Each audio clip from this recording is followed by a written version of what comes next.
me ho ya no pay me ho ya pa na tiefo amutie me abaye yo me nua ba no hu na mani age eti eya na ye call out na go fo hu ye no say si oni abna mama ye ni ji na me yenda ge yo metrema no Uni choice bi ade so ane me de so no ane me a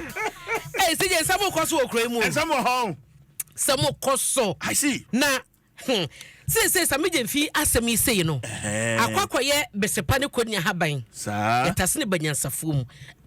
wonam han ma e bi defend chese abrante no de oyobi a ne sabo godada wonam han ma obi se ono akasa na oyobi a ochaade ai bi kra ye kra to ne de ochaade nana e bi chese ono kra no omo opposition nyina ne sije no oche je se bi asabe ne bi na nya dollars but no ochaade oyobi ochaade pa wo she testimonies bi a eboba omo posti efa ne ho ene ade no wo mo chese onyu bi a oye basabasa sa se just wo to the ho na bibia ti sa na wo sa de e wo mu a wo ye de emfa ho ni babia wo emfa ho na wo be ye ba de nkrofo so ntiase ne se 4 months penie ebi etwa mu ya tete ho sem bebre na menyi ne sa asema ye kakra na kwaye Ghana city ankasije ebe problem bi asa o ekoye city ankenye problem but because ekoye obroni sikaya o sa sikaya na yesidi edi atentama nyame adom yetumi aka dole yeti atofom a anigi abakroma ye nyina ye hwe se gutafo ne ade betete eniema so ma ye no na se yeti oman mu ne ade sa sikaya na edidwa eye transaction ema as atede a eho no na etwetwe so kakra on several occasions na obeka ya Bank of Ghana de betu dwa se omo de dollar eye sa transaction ne ade wo rent de sa de mane ye de dollar say no wo mo hwe munyai eti we de ye nua be ma no wa ye hyepa se do enya ne ntie se ya samo no chief of staff samo no to presidency ye ko ye nyante de free mu ba ye wu enu amene na wa sie ba bi obi si o ya se ya te na bosome me esa ketu je se bebre but officially no bibia ma abonten bibia enya ma abonten ti sije ba bia samije fi wo ba bia no ye chia no anopai enra me ne empanimfo bi ya omo akwaye menua no me ne on mo twetwe nkomo na wo hwa asem no me nia eye me de kakra ne se wonya saa akoma no na amunum ho no a ode a chewpa no de eba ye be pa chew se wanye ni yi wanje ni mfom so de woje na oje mfom so tumu a eno na kire se wo ye matured enti me otu sa na mo no ano in fact asem ne de ha de wo hwe sisi asani oman no ko ne se na mambo yi pa na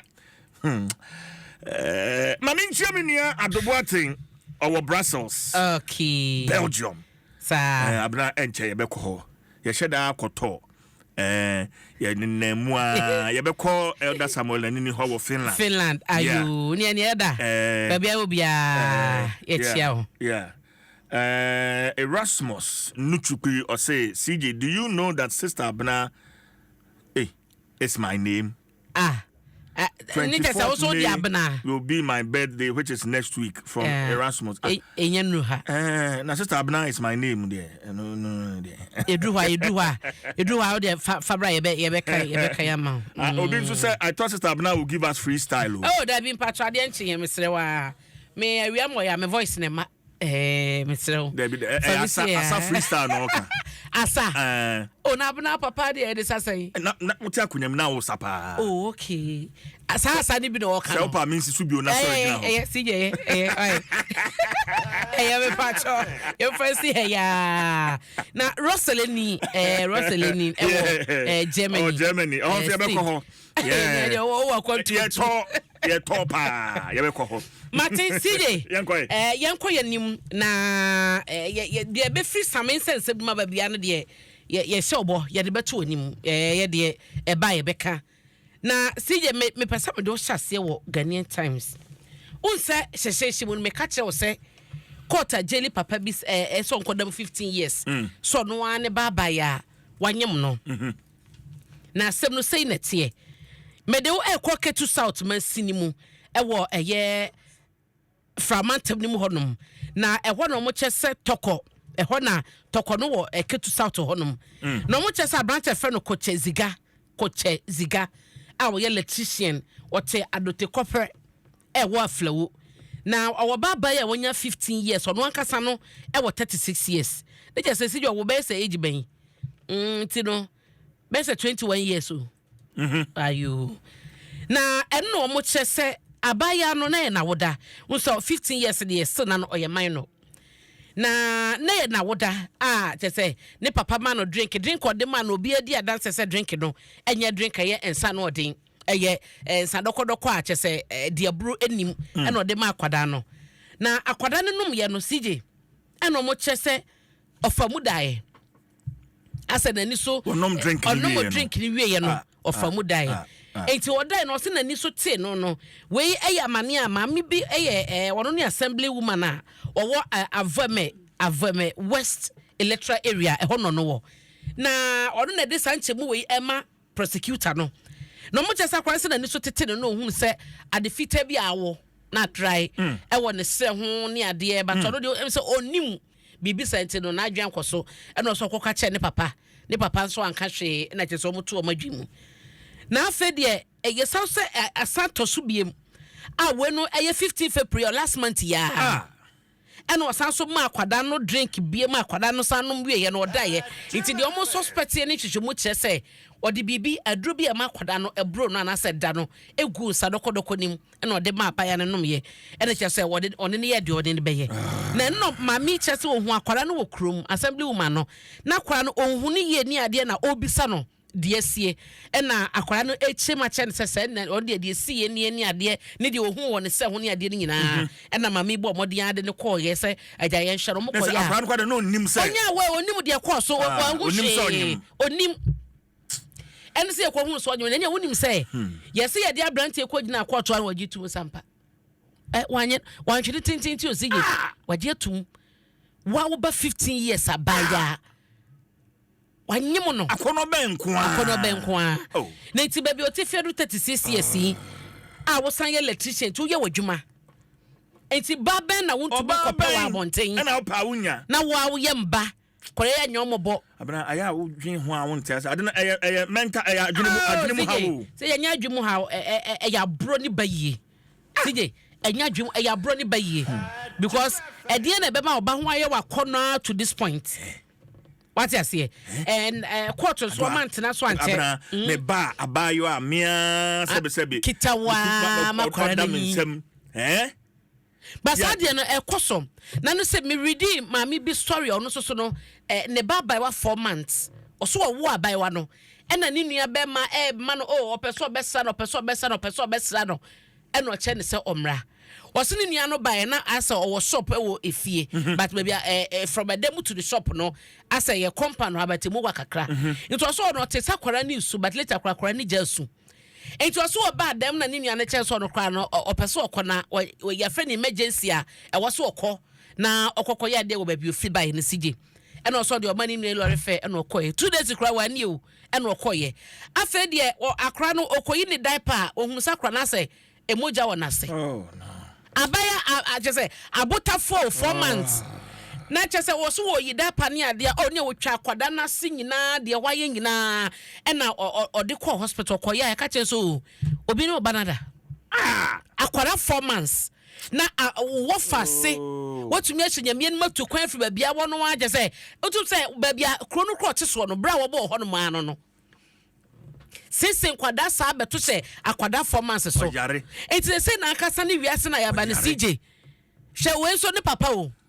bata de ka beka so baji uji ukunu dia se wontumi nya obasa wodo ba begya no enti se ne de oya bata na kita kwada mama ni na ho ye kase mema ni na atesa wonye de kan na di agro e bra ye ne to ne nkra ni na di agro mkohwe TV one de mkohwe TV one de sizi akwara no Sizi akwara no kra sizi no what you say enti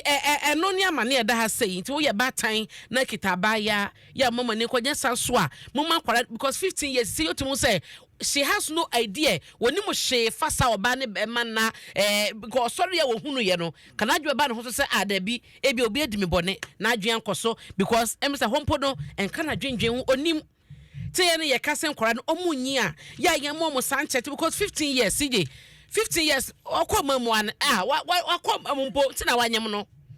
into the yehu kwan ye befa so a ye be cheche ye mana cheche wo mo niema bi e wo ho wo koma mu wi a niema bibi e betumi asi de wo so ye ene kra wo so kra wo ho ne nyina e yaso de kese a e wo ho ma ye nyina na si de Ghanaian Times ani mu hai ene ebo amane wo se AU o ma ye Debt Summit na o mampani John Mahama ena wo da ha ya wa hye ne sea blue ena Togo mampani so farenya singbe wo no so na e wo ha ya wo no so hye ne sea blue agini chese suit papa bi na picture ne de omu twaye pa omu kita wo mo ensem a wono ededa ha na eno ena mampani Mahama chese wo hye abibire mu ase ya eka emene yen eka emene ye pa na so the fact is say eka emene ye no enche se mpanyefo akandefo na wo mayimu no African leaders no enyi wo mani emma emputu nyuma ene ensakai obetumi de abom mayimu a manfo no ebenya asetena pa ene ahoto etidi nyina mu so no enya sa wo de kantida de bia no ma ho kwan na nkofo de wanimu ye fam na man ahodo tietia wo so e wo so mo omo dignity ne ehia wo mo na wo de ka ye dan abaye dwuma betua ahu wo de usikare ye dan ya obetua etidi wo mo enhye toto niema emma abibiman enya ne hudie eno eye Ghanaian Times the bokata yenim woni fatu so dumie no kɔ honom a ensem no edroso to fabo mu ena mede amawi na CJ mame fa wo enko